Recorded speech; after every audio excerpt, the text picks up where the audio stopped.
Hello, my name is David Carter. Last week I made some videos, or made a video trying to clarify a little bit of my life, and I'm here with my friend Randall Murvine, longtime best friend. I've known this man since third grade. It's been ridiculously long.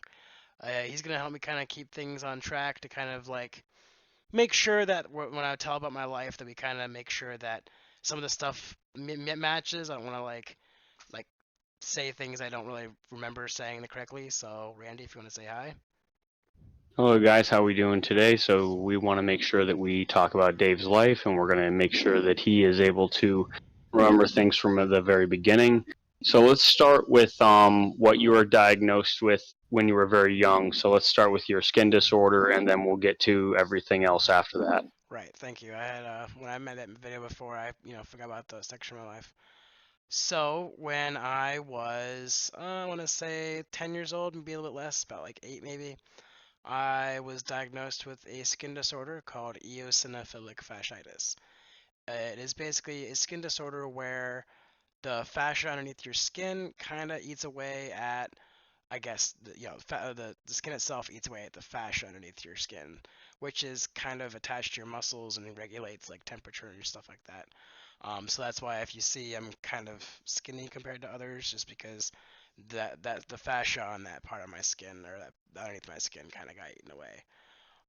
Unfortunately, the skin disorder actually added some other things to the mix, like I had also developed wounds on my feet, and it didn't help with my growth either because it kept like my structure, like I got scoliosis and stuff. It just kind of overall just didn't help things. Okay, so do you remember? I remember a long time ago you telling me that they were going to give you medicine, I guess, to help with your skin disorder, and I Right. guess what happened was it stunned your growth. So Yes. So not only did you have the skin disorder, but then you were taking medicine that was apparently going to help it ease you out of it, but eventually it stunned your growth and it didn't really help at all. right, yeah, the medicine that I was taking was I think prednisone at the time. I think that's what it was. It kind of stunted my growth at the time. It's quite possible that I was developing scoliosis at that time, so the the stunt of my growth thing could have been just a scoliosis developing, but there's no way of actually knowing. It's been so long. We could have. There's back then you never know these kind of things with like internet and stuff nowadays. It's kind of hard to actually know what the cause of it was. But yeah, that was one of the things. I do also want to mention real quick that when I was diagnosed with a skin disorder, the doctor at the time, he had said something around the line around that along the lines of saying that my lifespan would be about like I'd be like 25 years old and then probably die because it would get to the point where it would just basically kill me. And I want to mention that as of right now, I'm 31 years old. This coming April, I'll be 32. So if that was the case, then I just proved him wrong. That's true. And then you were also saying when you were really young that your doctor said he only saw two recorded cases of this in his entire life. So it's very rare skin Yeah, disorder to yeah. I begin with. don't quite remember the percentage, of course. I don't want to just throw numbers out there, but it was definitely a really low number, like worldwide back then. Obviously now, since time has passed, like 20 something years, it's possible that there's a lot more cases of it, but it was definitely very rare when I got it. So let me go back and let's talk about a little bit of what that was like. So at your earliest memories, let's just talk before we get into how long I've known you and then like things that were different for me and you as kids growing up. But let's talk about, do you remember what it was like starting out as a kid, like dealing with this skin disorder? Do you remember when the wounds started? Do you remember when the skin disorder started affecting your life?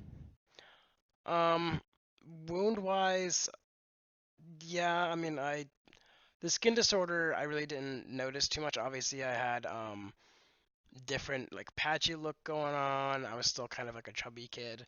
I have pictures somewhere of me still kind of like looking normal, but kind of like got that like discoloration from the disorder going on.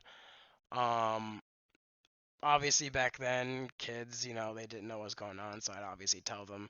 Me and Randy, we used to make jokes, because I used to be pushed around in a wheelchair in high school too. We'll get to that probably at some point, but everybody at school thought I was in a fire or something. That's how the skin kind of looked like I was on fire, like I had been burnt or something. But the actual wounds in my feet that developed from the skin disorder, I don't quite remember when those happened or the actual like the when it started. I do remember that it actually I think either started or somewhat started. I was hanging out at your house the one time and I had noticed that my feet were starting to crack and I think that's where it went from there. It was back when you lived on Peachtree, I want to say. Okay, so That was a little I while ago. remember. True. So, the way I want to look at it is, so you were 10 years old at the time. We Right. met very young, Mm. and I want you to kind of talk about like what was going on in your head at that time. So you were just this little kid. You didn't really know what was going on, but then you started getting these wounds on your feet. Before we move on to your older years, let's try to kind of think about like what were you thinking as a little kid, as best as you can remember, like when this stuff was going on. Um, I mean, probably that it sucked, kind of like going through this, and like my brothers and sister and dad and mom didn't have this issue, so like it was just very weird to go through it. But I mean, I definitely do remember that I was depressed at some point when I was a kid. It's quite possible that it stemmed from getting this disease and like having to deal with it then. Um, I don't remember quite a bit when I was a kid, so it's possible that, like I said, the depression stemmed from that. Do you ever feel like that when you were growing up and you were dealing with this, that when you were talking to other kids or when you were hanging out with friends, or like, did you ever feel like that you were treated differently just because of the way you looked or maybe what you were going through? Oh yeah, I definitely was. There was quite a bit of times when I was a kid where, uh, like say for instance, during gym class they would like sometimes like Dave, you don't have to do this if you don't want to, or uh, basically people around the school either just didn't talk to me because I was quote unquote different, or they just didn't know what was going on, so they didn't want to like pry into my life. Um, some teachers would actually like let me slide with some things because of being disabled. Not that that's a good thing. I think that kind of sucks because like I shouldn't. No one should be treated different than anybody else. Um, but that's just kind of the kind of things that happened. Well, you did have a lot of physical ailments that were affecting your everyday life, like Right. walking, like just as a regular chore, for instance, like I was saying, for you just to walk like a regular distance for a human being would be double of what a person like me, per se, who doesn't really have that many physical ailments. So let's go back and talk about how when we were kids. So you had a mother who worked in the preschool system. You had a father who Mhm. worked as a chef at the Holiday Inn. That's correct. And when me and you used to hang out as kids, your mom would transport you to my house and we would hang out. And then let's talk a little bit about what it was like to have your mom have to deal with your bandages and like just you couldn't live a regular life. Like you literally had to have your mom interrupt whatever she was doing with her day. Or, and not to make that sound like it was a negative thing, but Right.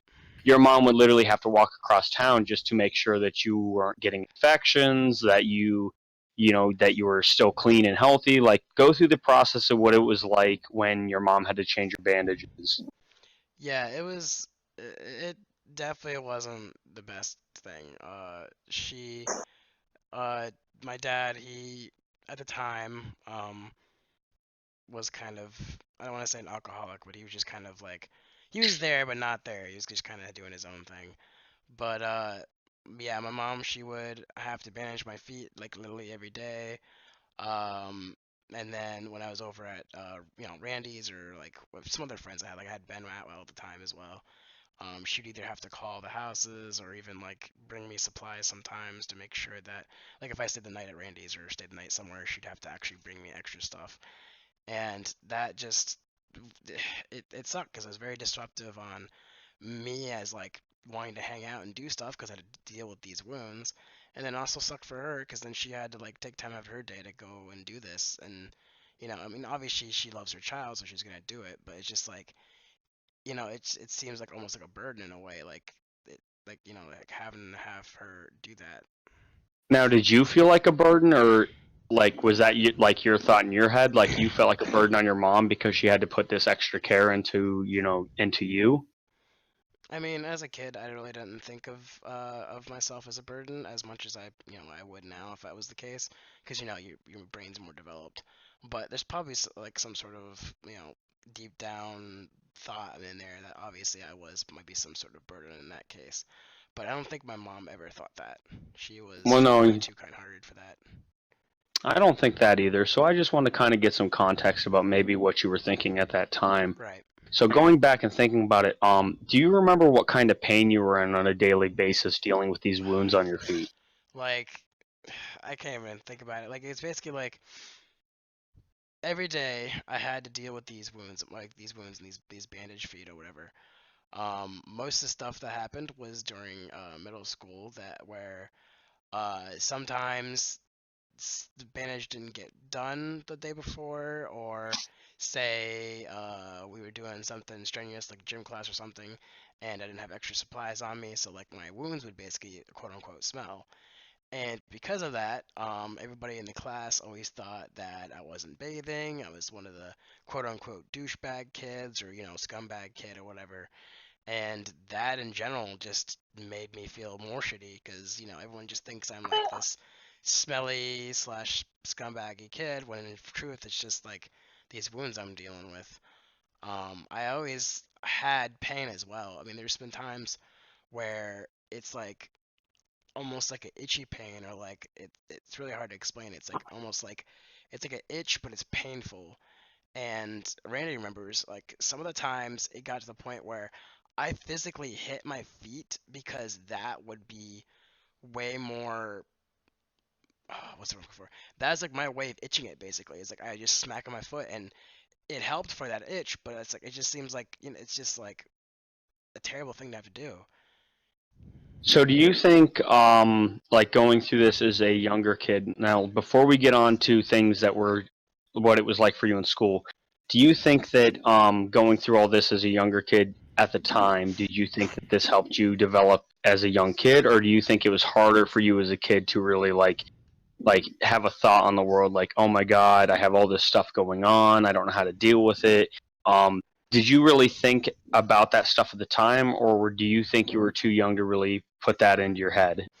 I think I was a bit too young to put that into my head. I think I've always been like even with during my I mean obviously I don't remember much when I was depressed, but I think overall I've always been a kind of positive person, so I don't think I've ever like thought to myself like that where it's just like yeah, like that thought. I don't think I've ever been like that.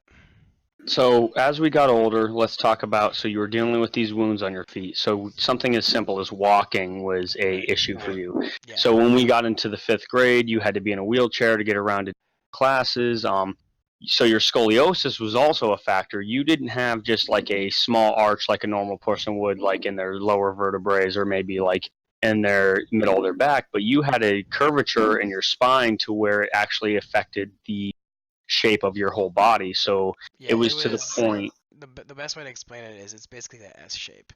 Like my spine is basically like just an S. It's really bad.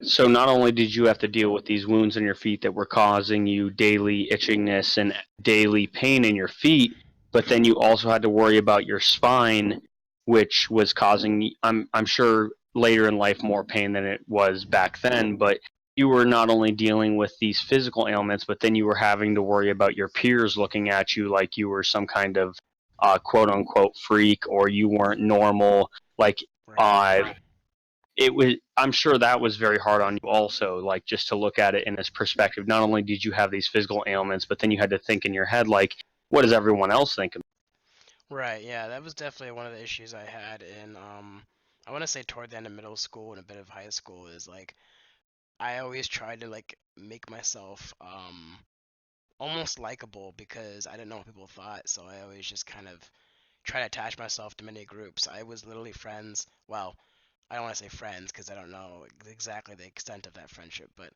more or less the quote unquote jocks knew me, goth kids, every clique, whatever.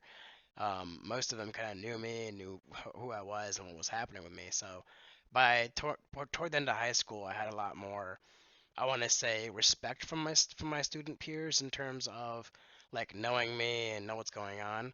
But it definitely was rougher, like I mentioned, toward the end of middle school, where kids still didn't know what the hell was going on. So like just overall, I got like stares, and no one, I don't think ever said like, "Wow, you're a freak" or anything like that. But it's quite possible that they could have thought that to themselves. All right, so let's move on from grade school. So you were dealing with these wounds on your feet. You were starting to develop scoliosis. We get into fifth grade slash so fifth through eighth grade, which is considered middle school, Hmm. and you had to just walking to class was a chore for you. Yeah. Your lung capacity wasn't as good as other kids because of how your organs are situated due to your scoliosis. The wounds on your feet caused pain on you on a daily basis. So, walking a normal distance for a human being, say from A to B, like from one class to another, was too hard on you. And then also, you had to deal with this pain in your back. So, you were dealing with these things just in the fifth grade. So, at the time, what were you, 12, 13, maybe 14 in the fifth grade? Yeah, probably around there. So you were dealing with these things at a very young age. You were still able to stay very optimistic. You never really um thought until you were older. You didn't really think about taking your own life or anything like that. Right. So let's talk about how things kind of went into a climax of how you were getting bullied. So I remember at a young age that the bullying didn't really start until about sixth grade, and Hmm. then you had a group of about three bullies in sixth grade that were picking on you on a daily basis. And I just want to talk about what that was like for you, like dealing with these three kids throughout your sixth grade year. I don't remember quite the kids' names. I think one of them was Daniel Culbertson. Which I probably shouldn't throw names out there like that, but from what I understand, me and him are fine now from way back. But yeah, like being picked on in school by three kids about. Again, it's been a long time, so I really don't remember exactly what I was being picked on for, but just picked on in general was never a good thing. But yeah, they picked on me practically every day. There was always something that they were just poking fun at or messing with me. It So just, what was that like being a younger kid, and not only were you dealing with these wounds on your feet and scoliosis and all these physical ailments, but then you had these three kids picking on you. I believe that because my memory is kind of super freakish sometimes. So I remember Mike, Corey, and Dan were the three kids that were always picking on you the most. But did you ever have at this time? So let's just talk about from the perspective of sixth grade. Did you ever have thoughts in your head back then about suicide or about like maybe taking your life even at that early age? I mean, yeah, it's probably possible. I mean, back during the sixth grade with the bullying and whatnot and the scoliosis and whatnot, it's quite possible that I did contemplate suicide. My depression that I'm pretty sure I developed at that time probably didn't help things. I'm almost positive. It's probably not for a couple more years when uh, Well, let's my stay mother where we're passed at right away. now. We'll move on. Yeah. Yeah. It's quite possible that I definitely had like the thoughts of suicide. There was times where my my brothers or my sister would be fighting about something, and I'd constantly be like, "If you guys don't stop, I'll kill myself or I'll cut myself to kind of get them to stop," which is never a good thing to say to anybody. But that's just kind of like where my head was at. Like I always thought about that kind of stuff, but I never actually, even the slightest, like I never actually like cut my arm or did any of that kind of stuff. I always just had the thought. I never actually followed through on any of it. So let's put this into perspective, people. So let's just say for a normal kid like me in sixth grade, if me and a bully got into a confrontation, and I was a pretty small kid, but compared to you, I was pretty big. Hmm. A normal kid would get punched or kicked, or like just that was a normal thing that a kid would do to you, like other than name calling. But for you, a simple thing as a flick, like someone flicking you with their finger, was immense pain Yeah. because of your skin disorder. So let's put that into perspective for people to understand that like you weren't getting punched or kicked or No, no, no. I pushed. wasn't You like. were simply getting flicked and that was enough to cause you Right. intolerable pain. I'm almost positive I had like the typical books knocked out of your hand thing a couple times as well. But yeah, the most of it I think was just like group, like almost like biffing, where you take your fingers like this and kind of just like biff somebody. That's kind of Flick like what, someone, yeah, yeah, flick yeah. someone. That's basically what the bullies did to me, like practically all the time. And because like Randy had mentioned, like because of my skin disorder or any other factors at the time, it was definitely like one of those things that's just like really painful and just I had it basically like crowded in a corner as it happened because I couldn't do anything. So I don't remember exactly how old we were when this happened, but so when we're in middle school, you're dealing with all this stuff like sixth, seventh, eighth grade. Then we move on to a point before high school. So I get a phone call from Dave on a weekend afternoon, and he's calling me and he's telling me that his mom died. So I was like, whoa, what happened? Like, what's going on? Like, how did this happen? So from what I remember from my memory was apparently Dave's mom slipped in the bathroom and she hit her head off the sink or off the toilet. We don't know the exact details, but what happened was she ended up getting a concussion and she ended up going into a coma. And then a few days later, or the next day, she passed away. So, Dave's mom was his rock. She was always there changing his wound. She was always making sure he had what he needed. And as you can all tell, this is very hard on Dave. This was his mom was there for him for a lot of these hard times. So I know this is really hard on you, Bud, to talk about, but let's talk about how like what this like having maybe possibly a friend like me around, or like what happened at the very beginning of this happening with your mom passing away. And I know this is very hard, so if you need a minute to recollect, It's all right. but let's talk about like how like these changes like affected you. You had your mom helping you all the time, and you pretty much had to take this responsibility on yourself, like taking care of yourself, taking care of your Yeah. wounds, having to be a big brother to your two brothers and your sister. And then we'll get into what happened with your dad, and we'll move into high school after that. Okay, but yeah, so unfortunately after she passed, like he had mentioned, or Randy had mentioned, we're not quite sure. It's possible she either slipped and fell and had a heart attack and passed, or she had like a concussion or a blackout. Something happened more or less, and unfortunately she didn't make it. Um, Luckily, because I had watched my mom do those years of bandaging my feet, I kind of knew how to do it myself. So I basically took it up on my own to do it after she had passed. Um, Luckily, Randy was still there for me. He's like I've mentioned before countless times. He's like he was like my one friend that I had in high school. I mean, obviously there's acquaintances and other things like that, but fortunately, he was there for me as always. So I'd always take the time to uh, at least go hang out with him, kind of get my mind off things.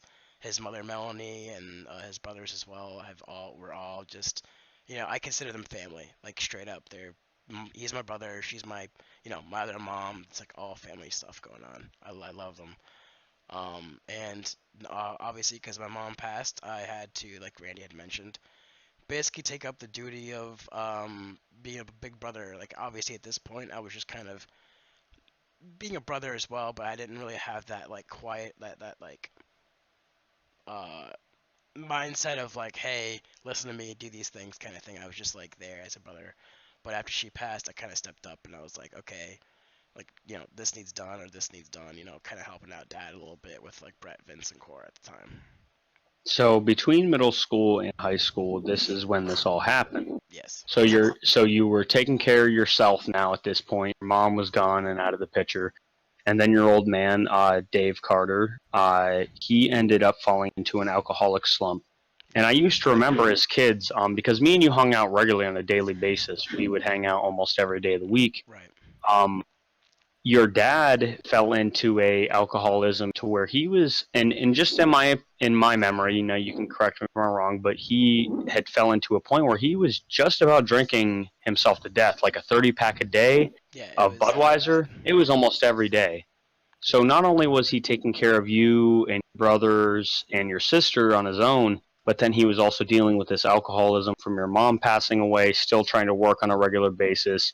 He didn't really know how to deal with all these problems that you were going through because your mom was always taking care of it. So, Yeah. did you ever have any thoughts in your head then, like, oh my God, what am I gonna do about like this? My dad doesn't know how to deal with this. My mom always took care of me. Did you ever think about that kind of stuff? Yeah, I mean, there's been a couple times where, luckily, the last time that I thought about if I had to follow through, but there was a lot of times where I was like, how the hell am I gonna help my dad? Because like, I knew what he was going through. Like, I obviously I went through it as well, so I knew he was basically drinking himself to death, and it was scaring the living shit out of me.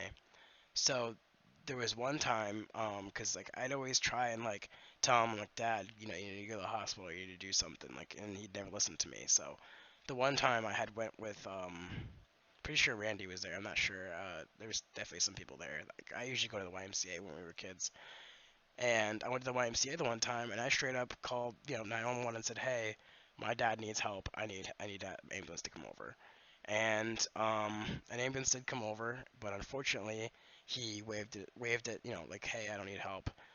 Luckily, my grandpa was still there. Grandpa had came and visited, and basically forced my dad to go to the hospital. And So, what was your dad's condition when this was going on? Like, so we always used to joke about it, kind of like to lighten the situation. But right, your dad ended up getting a liver infection from drinking so much, and this was right. years of drinking. This wasn't just like a couple months. This was a No, couple no, of he years. he drank, yeah, yeah, quite a bit. So he ended up getting this liver infection, and it looked like that he had a pregnant belly. It was Yeah, literally he expanded out to where you thought he might have been pregnant. the way his And this was body was, it from was like it basically looked like he had a pregnant, like he was pregnant with a child. That's how bad the beer belly, quote unquote, was. okay. So going from there, so you were in middle school. Your mom passed away. Your dad was going through this alcoholism. So moving to high school, just like living a regular life, even though you were dealing with all these things on the side. And then your dad goes into rehab. So hmm before you moved into foster care, and before you and your brothers and sisters got split up, do you remember what it was like getting this news that your dad was going away because he was too sick to take care of you and that you had to be separated from your family? Um, I don't quite remember what I felt at that time. Maybe I was glad that my dad was actually getting some help. Because I do remember, like I had mentioned, that I definitely was like very terrified for him. Because I just lost my mom. I don't want to lose my dad too. So to hear that he got some help was actually really good. Um, at the time when we went to foster care, we went to stay with some people that my dad knew. We kind of knew them as well. I forget her name. I think it was Lori. Um, we kind of knew them, so like going into foster care with them, wasn't that bad. So I don't think there was really any, like I said, I don't think there's any like thinking or any like worriness about it, I guess, because like I knew my dad was getting help, and we were just kind of like staying with somebody else until he got done with getting help. Okay, and then when was it that Brett, Cora, and Vince and you got split into actual foster care? So, Lori and Al, they were like, not, I don't want to say extended family, but they were like people my dad knew, and we stayed with them for a bit, but it got to the point where Lori and Al just didn't want us anymore. They just straight up said we can't take care of him, get him out of here. At that point, the I can't remember what the name of the person, the representative who was for the foster care system, had basically took my sister and my youngest brother Brett, Cora and Brett. They had sent them to other extended family kind of thing. They're like it's a big thing, but they went to go live with Joey and Rusty Ingerson, which are extended family now. Extended family. Yes, Okay. and then me and Vince, we actually went into actual foster care with two elderly couple, Thelma and Eugene Billingsley. They were um, they originally lived in Sheffield, PA. I think is where they first originally were. either that or Titty, one of those two. Um, we went to go live with them there. Okay. And then explain like what it was like. So you were living in the city at the time. Me and you used to walk everywhere like the Right. best we could. We used to go to the YMCA and hang out with friends. What was it like having your best friend around all the time, and then out of nowhere, boom, you're in the middle of the boonies and you couldn't hang out with anybody? It was definitely really shitty. I mean, obviously, we saw each other still when we went to school, but like other than that, like trying to hang out was way tougher because obviously, I now live in either Tidioute or Sheffield, which is I don't even know how many hours. Miles, like It's 15 quite a bit. It's miles. quite a bit away. Versus where we lived, which is Warren. And so, just in general, it was just really tough to like basically see your best friend or really any friends because I still have some friends from high school I still talk to, like Christina. I still talk to her. And it's just like really hard to not hang out with those people you used to hang out with all the time, and basically only see them during school time. Which even then, it's just like maybe talk during lunch or recess. And that's it. And that's about it. So you went from seeing your friends on a regular basis, you were dealing with all these things going on at the same time, and then boom, out of nowhere, you were in foster care with your brother Vince, and you weren't as close with your brother Vince as you were with your brother Brett. So not only were you having to learn new things with your brother Vince, but then you were also having to meet this new girl that was living with your foster family that you had no clue who she was, and then you had no clue also what was going on with your brother Brett and Cora for a little bit. Right. So, I had no idea what was going on with Brett and Sissy. And Sadie, their daughter, did Thelma and Jeans. She definitely did not make us welcome. She straight up hated us.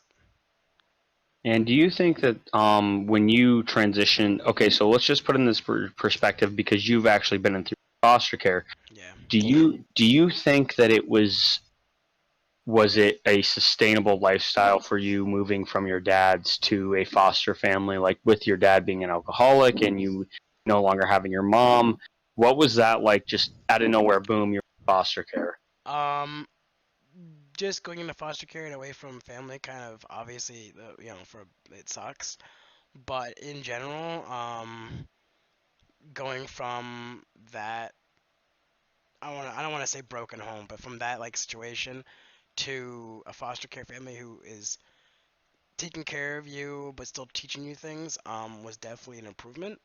Uh, I don't think all foster care families are the same. I don't really know. I've only been in one ever, so I really can't make an assumption. But it definitely was. I don't want to say a bit of a step up, just because that situation, like I'd mentioned, was just it was not great. So, okay, so what you're saying is even with all this going on, do you think you were able to maintain a positive mindset throughout all of this? Yeah. I definitely was. I mean, obviously there was a lot going on still with that, but like toward the end of high school and surgery and stuff. But So let's talk about that. Let's okay. so you're in high school, you're in foster care, your brothers and sisters, you were all separated. And then you find out that you have to get this surgery because basically, if you don't get this surgery, you're gonna pass away. Yeah. So what happened was we had found a doctor who could do a spine surgery to help me hopefully get back to a spine that would work. This is back when I was So, are like you saying 17 was or it 18. because? Were you saying this is because pretty much that your spine was the curvature was to the point where it was going to pretty much snap your spine and kill you? No, no, it was because of the spine, the way everything was, my bones, my ribs, and everything were actually kind of squeezing my organs, basically. Like they were kind of like keeping things like squeezed. And so the surgery I had, which was where they removed, I think they removed two ribs and some discs in my spine to kind of help alleviate things. I still can feel exactly where the ribs were removed. I have those nubbins there, but it definitely, I want to say it probably helped. So the surgery was supposed to be that they would remove some discs and some ribs, and then hook me up to a halo device where I have this metal halo on my head, and basically put me on this slanted bed where they slanted me. They never actually slanted me in a bed, which I don't understand why. They must have just either forgot or just didn't do it. To help alleviate, because it was supposed to like help me stretch my spine out or something, and they never did that.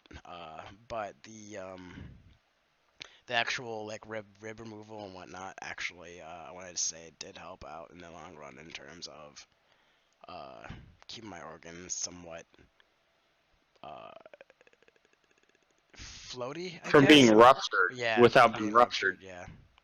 So here we are at a point where you're a young teenager. So not only are you dealing with foster care, wounds on your feet, scoliosis, then you get told that you have to pretty much get a surgery from tearing into your organs and killing you so you could actually still live a regular life. Yeah. So you are going through all of this, and when you're laying in this hospital bed after this surgery and you're in all this pain and you have no family or friends around you, do you think that this was around the time that you were having the worst time mentally? Oh yeah, yeah. I definitely woke up because I recall during the surgery, and this is one of the story. I don't want to say favorite stories, but it's one of the things I remember was during the surgery that they did. They went to go put a breathing tube in my mouth, and apparently I bit down and broke it, or I bit down and ruined the tube. So they decided to do a tracheotomy, which you could see from my neck. It's definitely like scar still there. Tracheotomy, and imagine waking up from a surgery that you just had, not being able to move your legs because the surgery itself kind of like messes with your nerves, so you can't move your legs, and but not being able to talk because of this trach. So I basically had to either write things or like basically they had this like little uh, cap, whatever they'd put on there, and I could speak, but I have to like speak between breaths in order for me to say things. It was really, really like it was the worst, and yeah, I will admit it probably was like where I still had really bad depression, probably the worst I ever had. And during this time, so you're dealing with a tracheotomy. You're laying in a bed where you can't move. And at least back before your surgery, you were able to walk and do what you wanted to do. But at this point, you were practically immobile. Do you remember how long it was to where you were practically stuck in this bed for? Um, excuse me. Uh, I was probably in the bed for I want to say no, no, no, probably like 2 weeks or so, just laying there, basically can't do anything. I recall that the one thing I started doing, which I don't know if you remember this. So I had, I think, yeah, I was definitely with Thelma and Jean foster care at the time. I had them bring in my PlayStation for me, like my PlayStation 2 that I had. Still have it actually. I actually still have the sticker that I got from there. It's like a little smiley face on there. But either way, I had them bring that in for me and had placed it on a different side of the room with a TV, and basically forced myself to kind of hobble over, with obviously like some, uh, not like a walker or anything, but like a chair or like kind of like have something to hold on to while I'm hobbling, and basically forced myself to start walking. So I did that every day, just got up, walked over, played some games, got back up, went back to my bed, and eventually by doing that, I was able to walk again. So you're going through all this spine surgery, wounds in your feet, scoliosis. Eventually, you're able to get back on your feet. Eventually, your tracheotomy heals to where you're not having to clear it and having issues talking and all that. Yeah. So let's move on to where you're back in high school. Things are back to normal. What was it like at the end of high school, finally graduating? Did you feel accomplished? Did you feel happy that you were able to finish high school? Um, how was that for you? Um, I mean, it was a lot different for me than it was for you because I remember you had graduated high school and then you moved out of your mom's. I think immediately afterwards, something like that. But actually, that surgery, that scoliosis, that back surgery, took place during the end of my year. Like I literally I think it was the last week of high school. I had to go to get that surgery, so I didn't even attend my graduation. Okay, so let's just move. So eventually, I think I graduated actually after you did. Yeah, And me and you were able to wear our cap and gowns at my yeah, graduation. and all that stuff. So that was, I still have a great picture from Oh that yeah, and yeah. a great memory from that. So then here you are. I eventually moved away and did my thing in the military, and then Hmm. you eventually moved away to Pittsburgh in college. So what was that like moving away with your brother Brett after being away from him in foster care for all those years? It it definitely sucked to be away from him for that long, but to because Randy had kind of left his story out, but I mentioned in the last video basically of living with Jody and Rusty for a bit while he lived with his grandma. But when me and Brett went to go to college, it actually uh I always refer to it as this, but it was true. Being in college with Brett was probably the healthiest I ever was. Like up to that point. Like obviously I had so many other issues, but like I mentally felt good. I biked every day to college. Like I just overall felt the best in my life I've ever felt. Money wise, things kind of sucked because Brett didn't have a job, and basically my social security that I was getting at the time kind of kept things going. But overall, health wise, I was pretty damn good.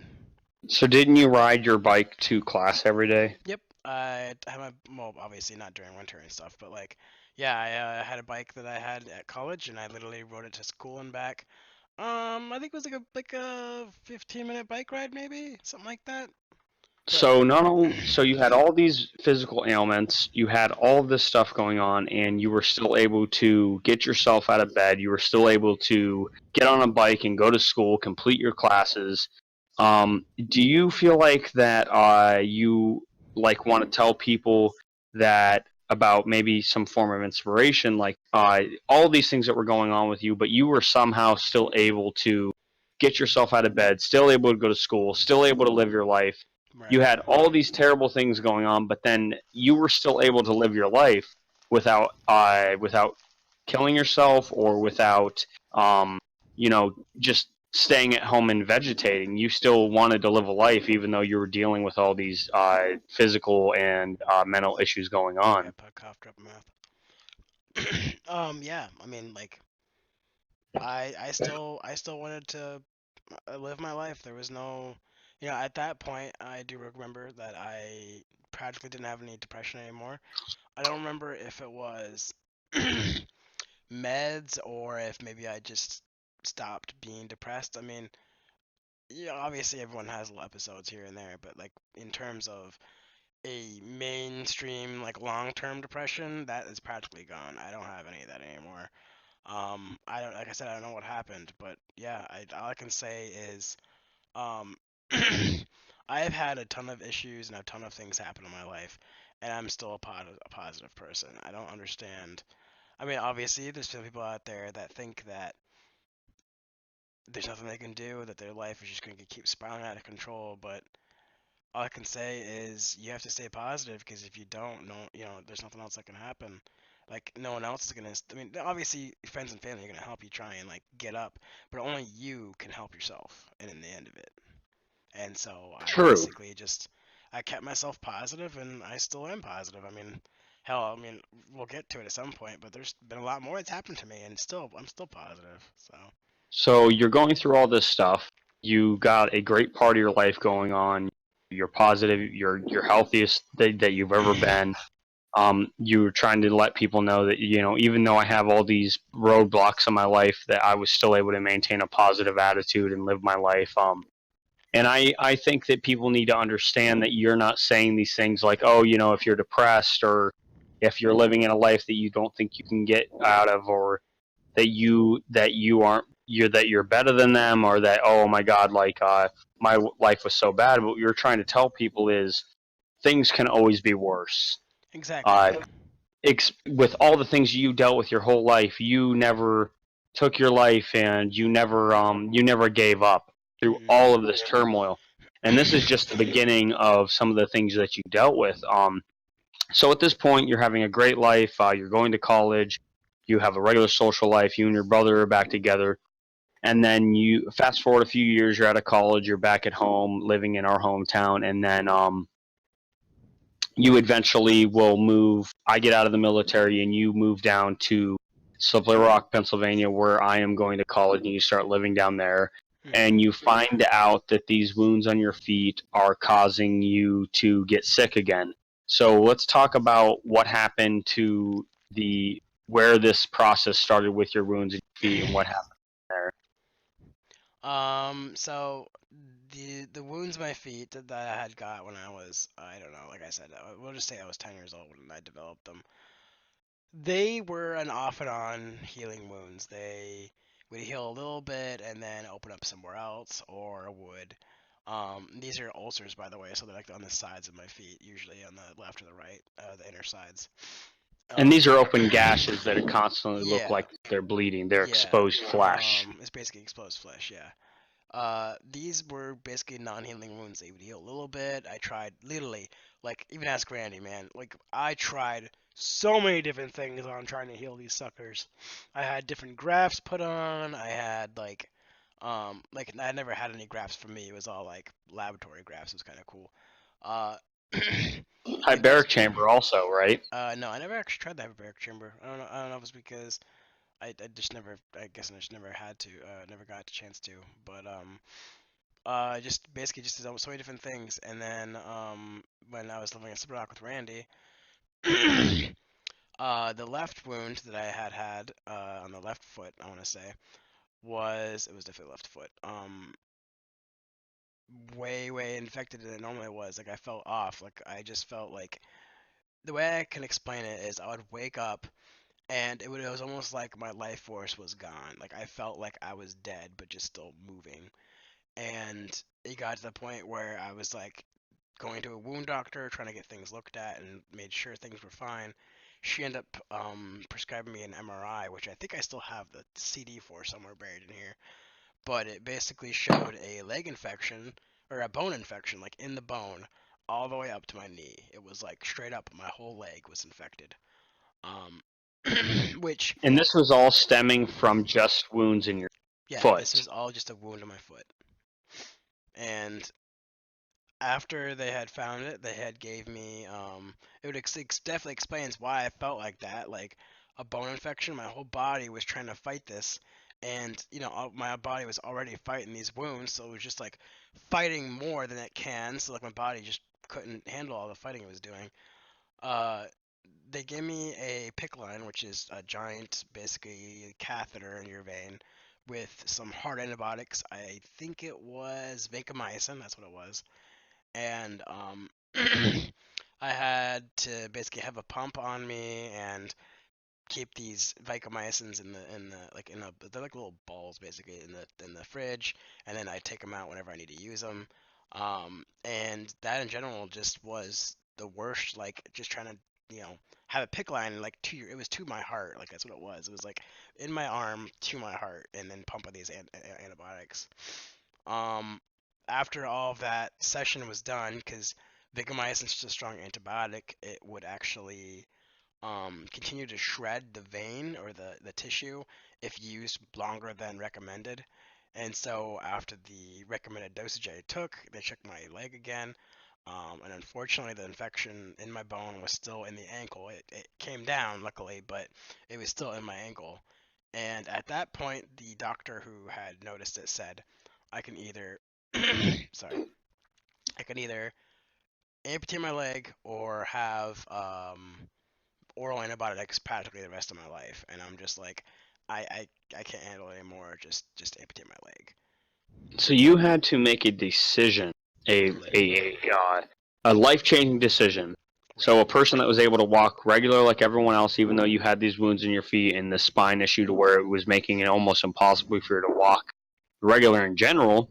But then you had to take this decision that this doctor was giving you either be on medicine for the rest of your life, which, as we all know, pharmaceutical companies don't exactly take care of us. Mm-mm. So you could be on this medicine for 5 years and it can end up ruining your organs, or you could get your leg amputated and maybe somehow maintain this life. So where did you come down to this decision where you were just like, okay, you know what? I think that I've dealt with these wounds long enough. Let's just go with this amputation.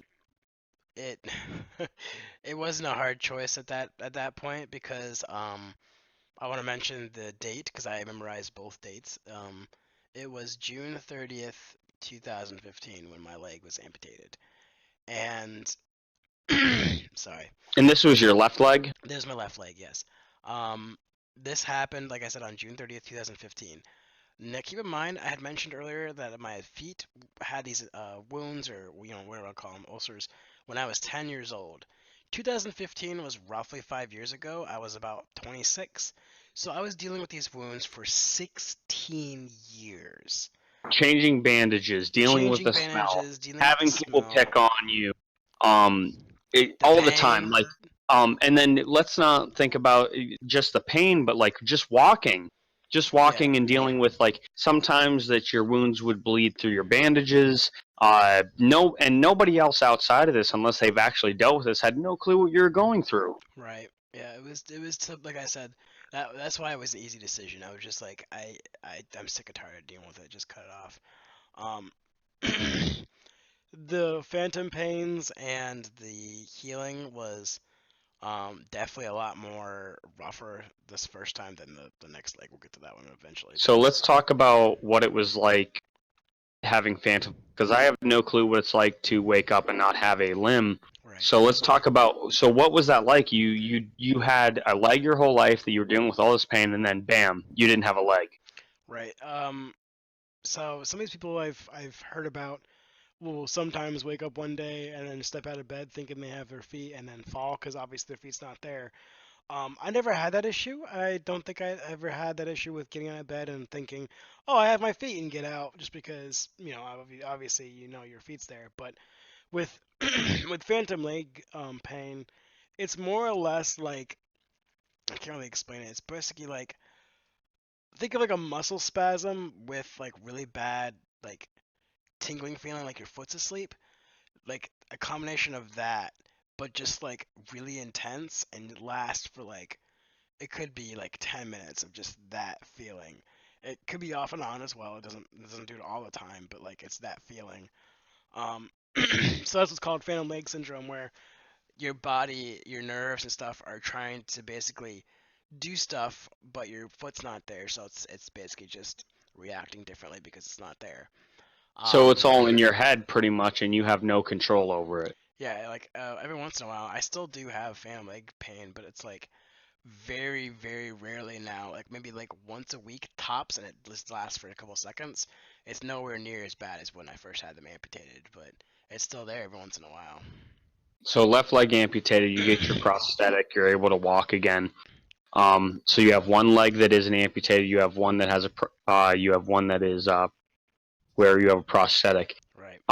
What was your condition of living at this point with one prosthetic and one foot with wounds still on it? What were you thinking mentally? What were you dealing with pain wise? What was your life like? It it definitely was rough. I definitely had I had a cane with me for the majority of it. But it was definitely like really hard to try and walk with this prosthetic foot because for one I'm still having pain in it, and then on top of that I still have this other wound that also has pain in it. So walking every day was really like a chore, and thus Randy remembers like I barely got out of the house. Like if anything I went over to your place, which was like right next door, but like I barely went anywhere. Randy had to like force me to go places kind of because like it was just so painful to get around. Do you ever feel like that you might have developed at some point agoraphobia because you were so used to dealing, and if anybody doesn't know, agoraphobia is pretty much a fear of leaving your home. So do you think you ever felt like that mentally, or do you think honestly it was just all physical pain that kept you in your house? I mean, it's quite possible. There was a mixture of both. I definitely, even to this day, I think I still have a slight agoraphobic. I mean, I still can get that. I mean, obviously, I can get out of work. I can go out and work and go to, go places. But I think deep down, I still have that tiny bit of like fear of leaving the home. So here we are, you're 26 years old, you're missing one of your limbs, Hmm. you're still dealing with this amputation. And let's put in a little context of what it's like being a 26-year-old adult. You have no car, Mm-mm. you are on disability, so that means you don't really have that great a lifestyle. You are pretty much paying rent and getting by on scraps. Correct. You have a woman coming to your house to take care of you here and there. once or twice a week to make sure that you're able to bathe. She's taking care of your wound on your amputated leg up until it was healed. So you're pretty much your dignity at this point. Do you feel like was out the window? Um, yeah, probably. I mean, because of the things I've dealt with, I don't think I have a dignity left, but that's somewhat of a good thing, I guess. um, yeah, like the constant one of the things I did try and control was whenever I was in the hospital room and a nurse came in to ask me if I needed something, I always said no, even though maybe I did need something. It just depends on what it was. I mean, obviously, I'm not stupid enough where if I need help, I'm gonna say no, because obviously that's just if you need help, you definitely should request help. But like for instance, like with pain or whatever. But if I am content at the moment and they ask for something, like they say no, I'm very independent. I try to stay independent with most of the things I do. So you're trying to maintain your independence with the Yes. minimal like ability to do anything. Right. So let's move on forward a little bit more. You're continuing to live your life. You're dealing with all these things going on, and then you get more news about your second. Right. Um. So, uh, a year passes with the left leg, and I get a new prosthetic. I do want to mention real quick, for those out there, that the amputation on both legs, we'll just say it now, is called a below the knee amputation. It's where they amputate basically in the middle of like your calf area, so that way you still have your knee and a little bit of your lower limb left that goes into a prosthetic leg. People who have above the knee amputations, they usually lose their knee and they lose a bit of their thigh as well. Those people have a lot more harder time to walk because with the prosthetic leg, it's a fake knee and not really your knee, so like it has to like lock and do different things. So in that sense, I am lucky enough that both my prosthetic legs or both my amputations were below the knee amputations. But And I before you talk about the second amputation, real quick, so here you are again trying to find some form of positivity in this struggle that you call life. You're dealing with your back. You now have a second amputation coming up, which you'll talk about soon. Um, and here you are saying to yourself, well, at least I don't have a above knee amputation. I at least have below the right. mobility. So let's go ahead and talk about your second amputation, what happened, and why this was going on. Okay, so the right leg at the time I was still living in Sippy Rock, PA. Yeah, I was still living in Sippy Rock, PA, and I went to go to a doctor's, and they thought that I had noticed that I had cancer in my wound. It was the right foot this time, obviously, because left one's gone. Um, they went to go send me to a cancer specialist, and he basically said that I had squamous cell carcinoma, which is a UV cancer of the skin. At this time, that made no damn sense to me because my feet, as you recall from the many times we've mentioned it, were always bandaged. Like, there was never any sunlight ever touching those feet. What we think had happened, well, what I think had happened, no one actually really confirmed it for me, was that the cells in my feet, because of the constant healing and not healing, had actually mutated into cancer. Because I think it's a thing where we all have cancer cells. It just depends on when they activate, kind of thing. No, you're right. Go ahead. So yeah, I got the squamous cell carcinoma on my foot, and I went to go see a specialist about it, and they had done a surgery where they took the cancer out and put a wound vac on my foot, and it was Now, what's a wound vac? wound vac is where they take like some uh, it's almost like a bag, I guess, and put it around your foot, and then have a pump hooked up to that bag. And what it does is any moisture, blood, liquid fluid, I guess, gets pumped out of that area, so that way it keeps it nice and dry and lets it heal without the worry of like bacteria or whatever happening. And with bandages, if you keep a bandage on, it kind of gets soaked and that bacteria kind of stays there. With a wound vac, it's like sucking all that stuff out. and keeping it nice and dry. But there was some issues with it, and it just there was a lot of pain with that wound vac. But so I also want to mention that during the surgery when they went in, they also hooked me up to like a I don't know what it's called. It was almost like a cage. It kept my foot in a position so that way I didn't like bend it and basically ruin the tissue that was trying to heal. And that was that sucked. Imagine like metal bars through your leg. Basically, it was pretty rough. Um, but after all that, and after I got done with the surgery, started walking again. I was actually walking again with a walker. My the this refers back to earlier. Jody and Rusty Ingerson. They now live in Indiana, and they were the if you don't remember, they were the foster parents of Brett and Cora when I was in foster care with Thelma and Jean. They asked if I wanted to stay with them while I healed up. So I was like, okay. My lease was up in Slippery Rock, and I didn't have anywhere to live, so I decided to go live with them here in Indiana for until I got my leg healed up, and then go from wherever I wanted to go from there. So this surgery that had amputate or the remove the cancer, that happened toward the end of July or around April, I want to say, somewhere around there. And then around September or October, somewhere around there, November, somewhere around those months, I went to the hospital because of a foot infection, and they did another scan and shown that the cancer was still there, unfortunately, and was actually in my heel, between the heel bone and the cartilage, and not that cartilage, the tendon, so it was like right in the sweet spot there.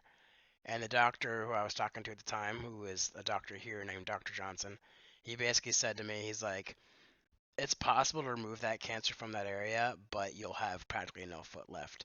He's like, it'll be like basically walking on just. It basically is just like a terrible situation. He's like, you're probably better off just getting an amputation. And of course, that one was a lot more tougher on me in terms of decision because not only did I just lose my left leg like a couple years before, but now I'm gonna have to lose my right leg as well. And And what was that like, having to make that this that now? one So you've already was made this decision, but now you're making a second decision. yeah, that one was this one was way more tougher. I definitely had some moments where I broke down and was very depressed and just not myself for a bit because of like, well, that on top of that it was cancer, so obviously that doesn't help things. But just mentally, I was just like, what the hell? Um, but after the surgery, after the amputation, and after I was healing up, I've definitely felt like the way I can explain it, because Jody said it as well. The color in my body and my face and my life, fucking sorry to use that word, just like You're good, bud. it was better. Like I looked like I was way healthier after the amputation, and I was because yeah, my body's still trying to heal these like new amputations or new amputation because the left one's healed at this point. But I am no longer fighting these wounds. I no longer am fighting that cancer. Like I no longer have to deal with that type of pain. Obviously, I still had pain from the limb itself, but like in general, my body was just like, oh, this weight is lifted off of us, so let's put some color back into him because he's healthier now. So you know, I want to mention that yeah, that the amputations in general they it sucked. It was not a really it sucked. Like it was not a cool thing that happened to me. But overall, it definitely better. Like I feel So better. did it improve your quality of life? So let's just go from the very beginning. Wounds on your feet, scoliosis, constant bullying. Then you go on to college, your quality of life increases, and then bam, you have two amputations, and this is between the time you're 26 and how old were you on your second one? This one was 2017, so 28 ish. So between 16 and 18 years, you were dealing with constant pain, constant mental bullying, and you finally had a release from all this, even though it was a hard mental choice for you to make. But Right. you finally got a release after 16 to 18 years, and you finally got it to a point where you felt like that you had some kind of control of your life. Right, yeah. Like I said, the whole decisions was it was very rough, but I feel like in general, like I feel healthier. Obviously I still have, I mean, this is somewhat off topic, but I still have pain and whatnot, but overall I feel I'm not as life drained, I guess is the word I was looking for. Like I don't feel like I'm basically just kind of floating through life. I'm actually like a little bit better now, I feel. So do you ever feel like that if you could tell people in maybe a sentence or two, or maybe even like however long it takes you to say it, but like what could you say to people that maybe are going through physical or mental ailments, that like of all the things you've dealt with, what could you say to people that like that might help them because of what you went through? Right. So one of the things I do want to mention real quick is when I was in I went to Health South, which is a physical therapy place. I went there to have both therapies. I made sure I went there to have both the physical therapies I needed. Um, there were some people there who basically didn't want to do therapy or just didn't want to get better or whatever. And obviously that's their choice to make. But the way I look at it is you have to like try, because like one of the biggest things, and Randy can kind of agree, I was a kind of lazy person. I really didn't get out much. I didn't do much. Obviously the feet and whatnot probably didn't help the situation, but in general I just didn't like do much. And I could not have that mindset anymore. When I have these amputations, it's like you have to exercise or you have to do something, because if not, it's just gonna get worse. And at that point, my life, I didn't want to get any worse, so obviously I had to stay positive. So I guess what I'm trying to say to people out there that are going through issues is no matter what happens, you can always improve. Always. There's like if there's a death in the family, or like if there's an issue with like health wise, I mean, cancer is obviously one of those ones. It's like it varies because you never know. But in general, you always have to stay positive, because if you don't stay positive, your mentality decreases, and it just adds more to your situation. I think one of the things I read a while ago was that people who basically have like this negative mindset, or just like this, I don't want to say depressive, but like just in general not a good mindset, actually do more harm to their body, because their body just like I don't know how to explain it, but their body basically just doesn't really work that well when you're in that mindset.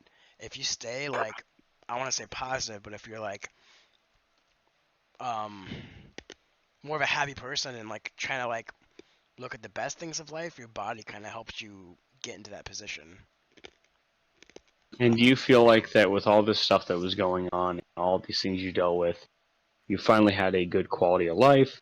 You were able to pull yourself in this mindset to where things could always be worse. But you're pretty much saying that through all of this that you were still able to find some kind of light in your situation of life. Right, yeah, like I mean, the whole suicidal slash depression thing was obvious when I was younger. I have not thought about that in a very long time ever. And like if you stay positive and try your best to push through and see the goodness in things, eventually karma's gonna, I mean, I believe in karma quite a bit, and I think like if you stay positive, positive things will happen to you. Like obviously not a whole lot of positive things happen to me physically, but I had a bunch of people around me that helped me. So like in the end, if it wasn't for the friends and family, that's another thing I want to mention, sorry. If you are dealing with something like physically, mentally, it doesn't matter, try to talk to somebody, even if it's your best friend, your sister, your brother, your mother, your grandma. It doesn't matter who, even a psychiatrist at this point. If you talk to somebody about your issues or talk to somebody about what's going on with you, that helps alleviate some of that weight and some of that stress on you. Like it definitely helps, because I know Randy, he's been there for me in everything in terms of things. So like it definitely helps to kind of share your burden in a way. Because if you think about it, if you're holding 20 pounds and you give somebody else 10 pounds, you're not holding 10 pounds to 20 pounds.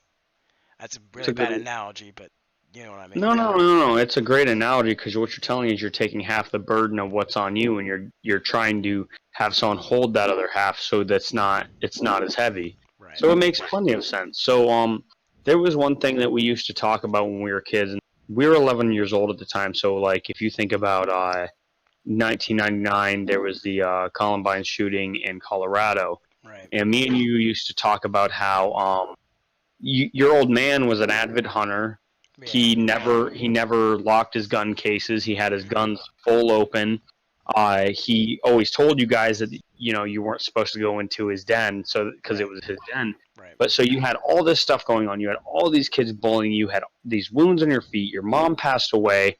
Um, you and me used to talk about how yes, there's a lot of things that people deal with, but like you could have even as easily went into your dad's den, loaded up a couple of Yeah. guns, went to school, and caused harm to some of your classmates. And with even with all of this that was going on, you never had a mindset like this. So I kind of want Yeah. to talk about that a little bit and tell me what you thought about this and like why you would never do such a thing, and maybe give people some strength in an area maybe that where they can't have the same strength. Right. Yeah. When I like Randy had mentioned, when I was young, we didn't know where my dad's key was to the cabinet, but he had one of those ones where it was screwed into wood, so we just basically unscrewed it to get in his gun cabinet. We never actually played with his guns or anything. We just looked at them. But like with all, like Randy mentioned, with all these kids like shooting up schools or whatever, and when I was bullied and whatnot, not once did I ever think I'm gonna go to school with a gun and shoot these people up.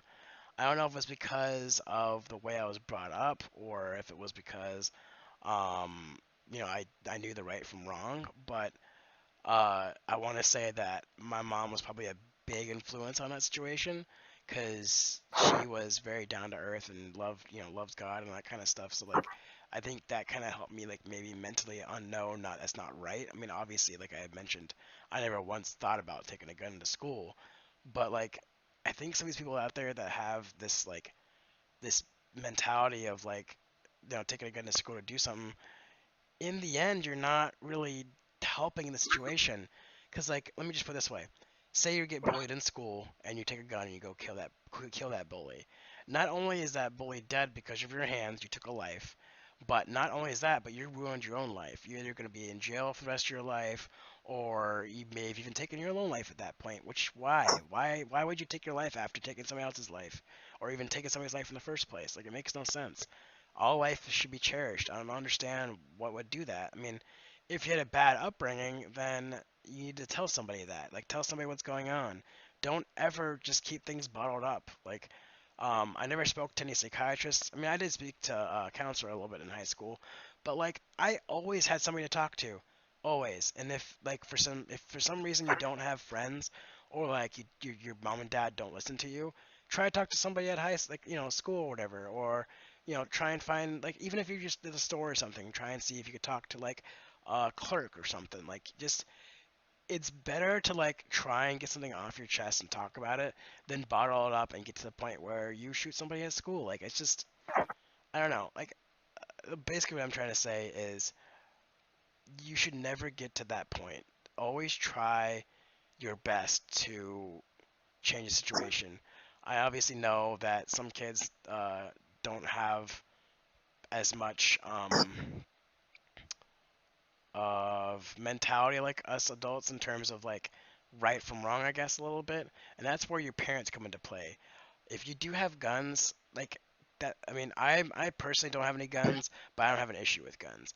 Make sure they're in a way that the kids can't get them, obviously. And if they do end up getting them, then make sure that the kid knows that's right from wrong. Like, they shouldn't go to school to shoot up, or like find out if there's any issues with your kids, like if they have any bullies.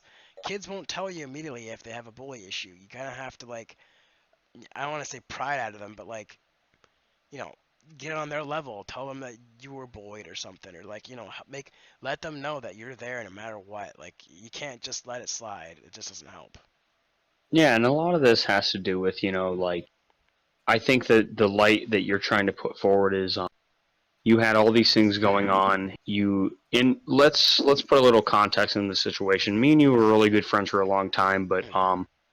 I wasn't always a perfect friend. I didn't exactly always. I wasn't always there for you per se. Like when you had these kids picking on you, or like when people were bullying you. Right. Um, I wasn't a perfect friend to the point where I was a void from the picking, or giving not giving you a hard time.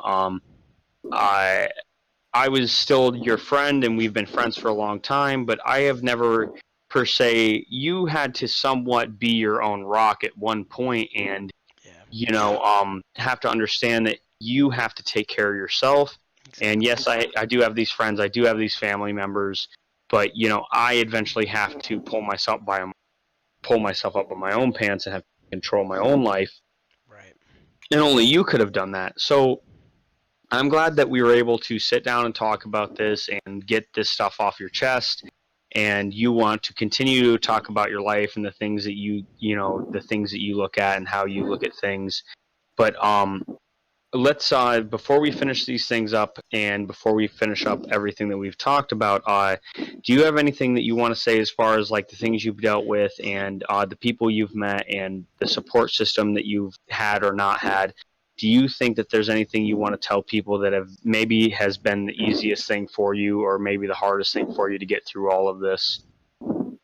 Um, yeah, like I'd mentioned quite a few times, if you have some way to get help in terms of friends, family, psychiatrist, therapist, counselor, whatever, I fully recommend it. I mean, obviously, some people need more help in areas than others.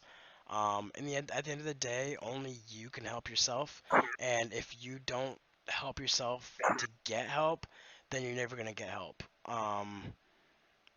The one of the hardest things I had to deal with, obviously, was like coping with my mother passing. I still have like crying fits and stuff all the time.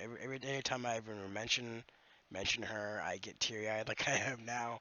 Um, uh, the whole amputations and whatnot, that part of my life was like really obviously traumatic. But at the end of the day, like I just keep saying that like only you can like help yourself. Like if you keep yourself in negative thoughts and just depressive slash like not very good, then you're never ever gonna get better. Well, I think that this has been a very good thing for you to be able to sit down and talk about. Hmm. I'm glad that I've been able to help you out, express how you feel about these things, and hopefully in the future this will help you be able to help other people and let them know that in the end things can always be worse, and you lived a very hard life, but you, for the most part, had to pull yourself up and you had to get yourself to move forward. It's not like that you always had someone there constantly helping you out. Right. Eventually, you had to say, you know what, if I want to live or if I want to get through this or if I want to continue to be who I am, that I have to do it myself, is what you're saying. Yeah, that's correct. And I do want to make a note here that I am no way making this video to say boo-hoo, my life is bad. I'm just trying to basically let people know out there that yes, your life may be bad right now, or it's probably really great right now. All I'm saying is if there's any issues or anything that happens, you can always pick yourself up from it. I agree 100%. And I think that this has been a great way for you to tell people about your life story. But not only that, if they are going through a hard time, hopefully this helps them, like to say that, Hmm. this is, things can always be worse, but you're also saying, like, in the end, with all the things that happened, your quality of life in the end still ended up becoming a lot better than what you thought it ever would be. Yeah, it's correct. It definitely did. All right, buddy. Well, I'm glad I was able to help you out with this story, and I'm sure we will be able to talk about this stuff some more at some Hmm. point. And I hope everybody that was listening, this helped them out. Thank you for joining me, Randy. Um, some last notes before I cut the video out. So I'm gonna be doing trying to make these videos at least once a week. It talking about other things. I mean, obviously, I still have many parts of my life I want to speak about. Randy will be joining me on some of them depending on his schedule. Eventually, I want to get to a point where I have almost like a podcast thing going on. And I would love to have people join and make comments and at the very least like maybe take some advice from it. Who knows? These are not to cure, do any of that kind of stuff. I'm just speaking from my mind, and hopefully it'll help you in one way or another. So thank you for watching. Have a good day.